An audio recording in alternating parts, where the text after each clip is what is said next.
All right, the Padres, they lose game one of this series to the Phillies, 4-0 in Philadelphia. Matt Waldron made his return. Zack Wheeler was on the mound for the Phils. And going into this game, you say that, you're thinking the Padres are going to lose this game, and they lose this game. So, to be honest, I'm not sitting here like super pissed off. Maybe I should. I'm sure there's fans that are not happy about the offense. And sure, I'm not happy about the offense, but like, it's also Zack Wheeler. I saw some stuff, people getting maybe irritated a little bit or, just knowing that Mike Schilt was going to essentially tip his cap to Zack Wheeler in the post game.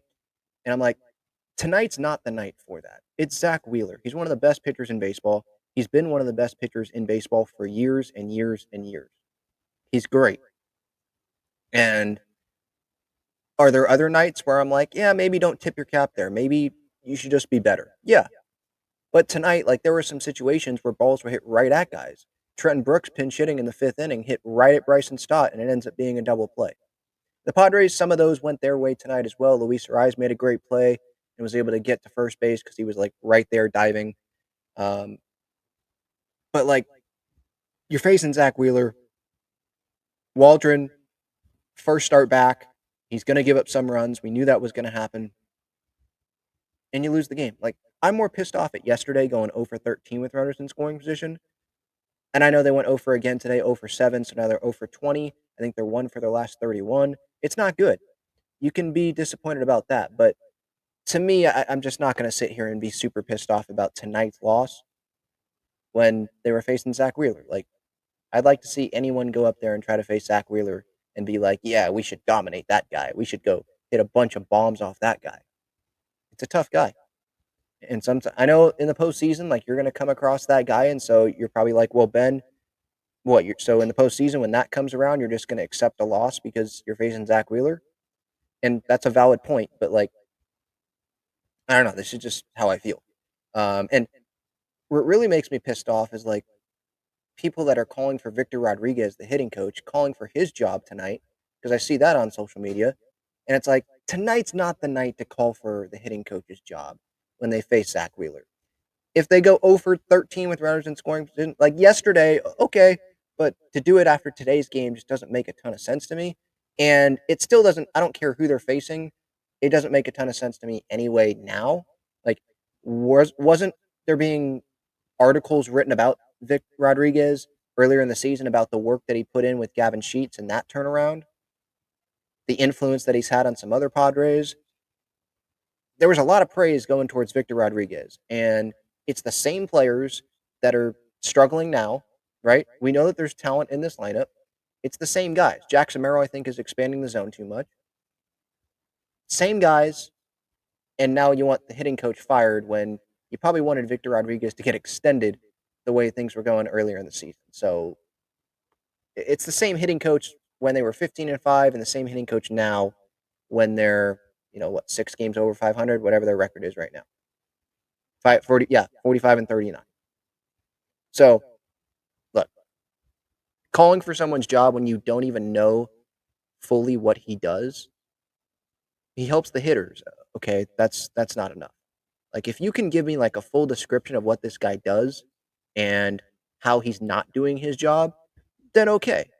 But I feel like a lot of this is just people needing to find someone to be mad at because you know that they're not going to fire the players. And it's like the players are the ones that are in the box. Zack Wheeler was on the mound tonight.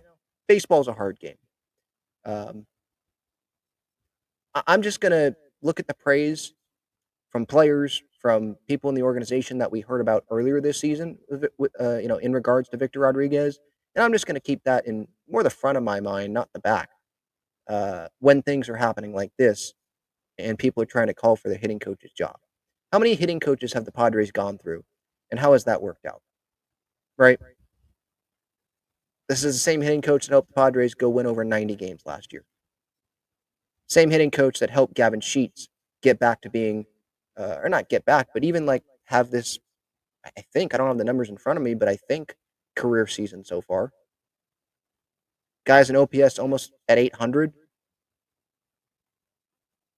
The White Sox didn't want him.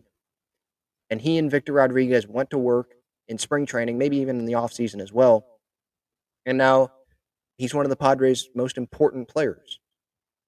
Best average so far in his career, the OPS. It was only 54 games in 2021, already 81, so a bigger sample size, and the OPS is, again, like I just said, almost 800 this year. So I'm going to take those types of stories and just remember those because you fire Victor Rodriguez, and what does that do, right?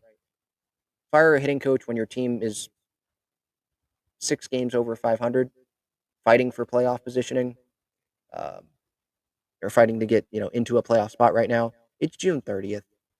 I don't know how that's going to help the team. Oh, because the guys on the field aren't performing, so the person sitting and watching in the dugout should be the one that gets fired. Yeah, you can miss me with that. If the Padres miss the postseason, like then you can have a case. If this offense continues to do this for the rest of the season, okay. But to talk about it now, that's to me that's just an overreaction. But that's what social media is for, and that's what some fans like to do. I'm not gonna be hopping on that train.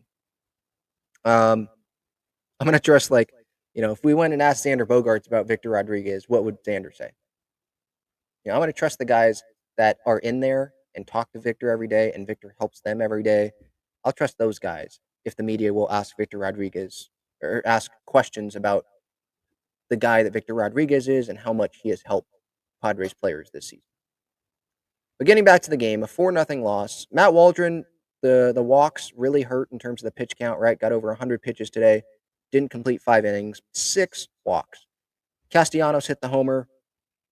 Dave Parker recently passed away, so kind of saw that the Castellanos homer was going to be coming. Got out in front of it, and that was that. Peralta, no runs. David Morgan, no runs. With Waldron, we would definitely be talking more about the mental mistakes, not getting over to first base early enough, runner reaches. Um, then I think it was Brandon Marsh stole second base, and then he ends up scoring later in the inning. Stuff like that we would talk about if the Padres could score runs, but they didn't score. So the focus should be on the offense, and it will be obviously here in the next less than 24 hours before Game 2 starts here against the Phillies. And the Phillies, it's a good team. First in the NL East, one of the best teams in baseball, 50-35. They got Bryce Harper back today, which, of course, right in time for the Padres series, they get one of the best players in baseball back. Awesome. That's just the way it goes if you're a Padres fan, it feels like. But yeah, great catch by Jackson Merrill in center field.